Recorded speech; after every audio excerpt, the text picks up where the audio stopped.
Ciao ragazzi, io sono Simone Baldessine e vi do il mio benvenuto a questo nuovo video, il video numero 8 della serie PHP MySQL.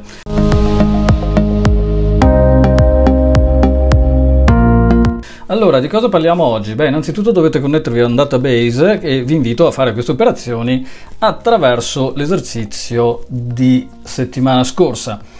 Adesso io ho preparato il database, perché questo non è un corso sostanzialmente MySQL, ma dobbiamo vedere le funzioni di PHP, pertanto ho popolato questo database attraverso una serie di record, una tabella che si chiama utenti, e ho inserito per ognuna di queste occorrenze che si chiama record dei campi con dei nomi di alcuni cantanti che conosco, che seguo. Ok? Quindi adesso andremo a vedere quali sono le funzioni di PHP che ci permettono attraverso il linguaggio SQL di andare a estrapolare queste informazioni e stamparle a video. Quindi di qua abbiamo la nostra bella paginetta bianca e di qua siamo pronti a lavorare. Per fare un esercizio un po' più carino ho inserito un foglio di stile. Vi faccio vedere velocemente la formattazione che ho preparato, quindi avremo un content che andrò a richiamare per dare un po' di ordine, uno spacer per crearmi un po' di spazio sopra e sotto che potete andare ad inserire, e poi tutta una serie di formattazione di piccole card che mi permetteranno di estrapolare queste dinamiche, ok? Dare una forma agli elementi che andrò ad estrarre dal database. Allora, abbiamo già fatto ovviamente la connessione ai dati, ripeto, lezione di settimana scorsa. Adesso inizio a interfacciarmi al database e man mano vi spiego le cose che andiamo a fare. Allora, innanzitutto parto creandomi la struttura .content.spacer, così da poter avere un minimo di coerenza grafica che aiuti a comprendere meglio le dinamiche. Dopodiché mi vado a creare una bella colonna da 4, anche questa la trovate guardando la formattazione di prima, ma non è più nemmeno che una colonna in float al 33%, è niente di particolare. Se andate meglio usate pure Flexbox, in questo esercizio sono andato super easy, ok? Qui vado a crearmi poi la famosa card che vi ho mostrato la formattazione prima, e qui andiamo ad estrarre dai campi che abbiamo. Ovviamente posso pensare di estrarre, abbiamo i campi ID, il campo col nome, il campo col cognome e il campo email. Voglio andare quindi a pescarmi all'interno non di un H1, cosa ho scritto, di un H2, mi vado a pescare il nome e il cognome, nome e cognome di chi ci andrà a scrivere, ok? Poi mi vado ad inserire dentro un P l'email info@gmail.com, ok?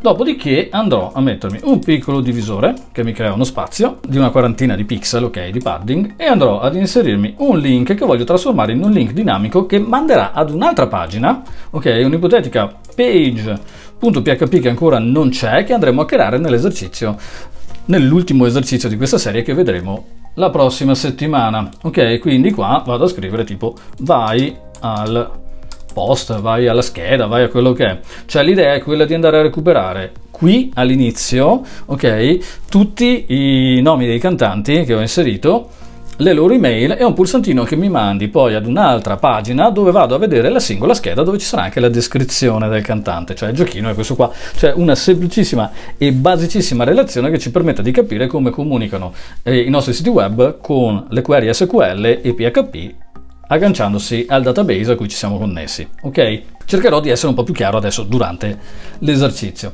Allora, la prima cosa che dobbiamo andare a fare è andare a definire la query del database, perché noi vogliamo andare a sostituire tutte queste occorrenze con dei dati dinamici. Se io qui adesso vado a ricaricare la pagina, salvo e ricarico, dovrei poter vedere già, vedete, la prima schedina. Quindi io ho 5 record nel database, andrò a visualizzare presumibilmente 5 di queste schedine in maniera completamente dinamica.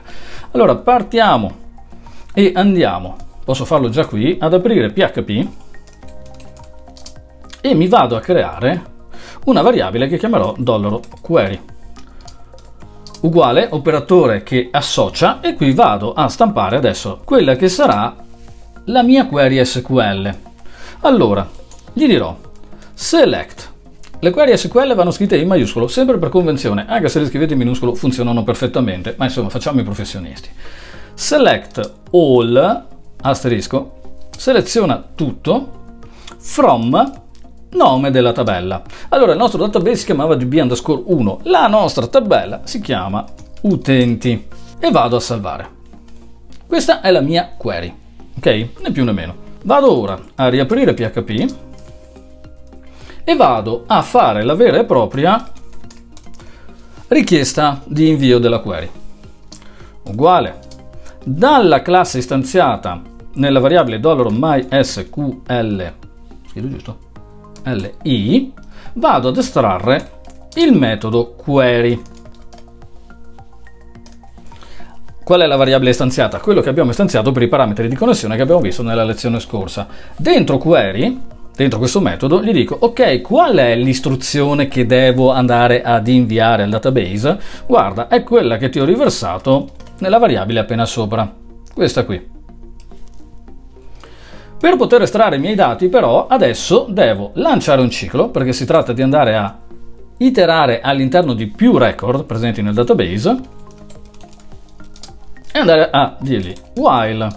Ok, cos'è che vogliamo fare? Guarda, voglio che mi fai una variabile $array e mi trasformi tutto ciò che ti ho passato qui dentro attraverso il metodo fetch_array, si chiama, che mi permette di trasformare a tutti gli effetti quello che è la tua tabella nel database in un array vero e proprio, dove i nomi dei campi saranno le chiavi per andare a estrapolare il dato. Vi rimando anche in questo caso alla lezione sugli array per capire un po' meglio di cosa stiamo parlando. Vi ricordo che inevitabilmente per capire queste lezioni, questo mini corso che è composto da 8-9 lezioni, è necessario aver visto anche le altre, altrimenti è un po' difficile arrivare semplicemente qui senza nozioni e capire cosa stiamo facendo. Ok? A questo punto ovviamente io devo andare a chiudere, quindi vado qui e vado a chiudere la mia parentesi grafa che mi generava un errore. Vado poi a estrarre il metodo close qua sotto per chiudere la connessione con il database una volta che ho finito, quindi questo qui lo recupero ancora da mysqli metodo close, quindi mi sgancio dal database appena ho finito, chiudo la connessione con il server e con il database e adesso vado a pescarmi i vari dati che devo inserire qua dentro. Allora, se non ho fatto nessun errore, già qui dovrei poter vedere 5 iterazioni. Perché? Perché sta comunque ripetendo per 5 volte ciò che trova, ok? Come è giusto che sia. All'interno della mia struttura quindi adesso vado a dirgli guarda, mi fai un bel echo su $array. Qual è il dato che vuoi estrarre? Il dato che voglio estrarre è il dato che si trova nel campo nome e per lo stesso presupposto voglio estrarre il dato che si trova sul campo cognome.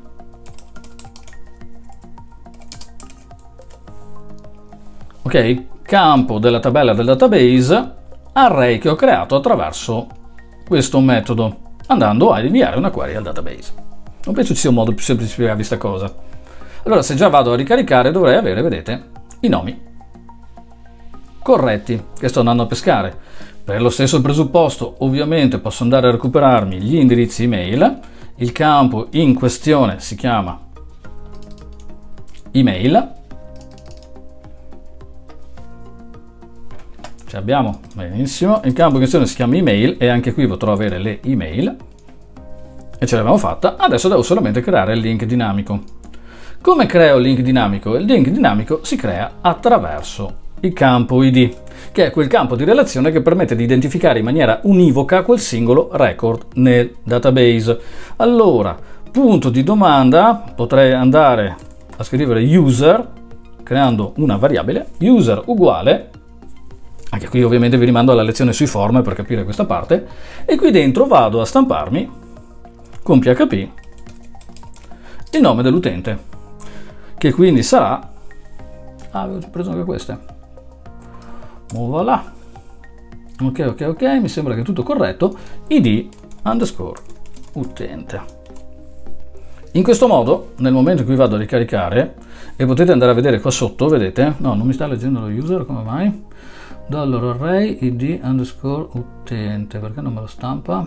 Ah, non me lo stampa perché ho sbagliato a scrivere, non era utente o utenti, ho sbagliato io a creare il campo nel database, I'm sorry, ho scritto erroneamente utenti. Ok, quindi me lo andrà a stampare correttamente adesso. Vedete, se io vado qui, adesso ho i vari link che rimanderanno a una pagina che non esiste, ma comunque sono perfettamente funzionanti.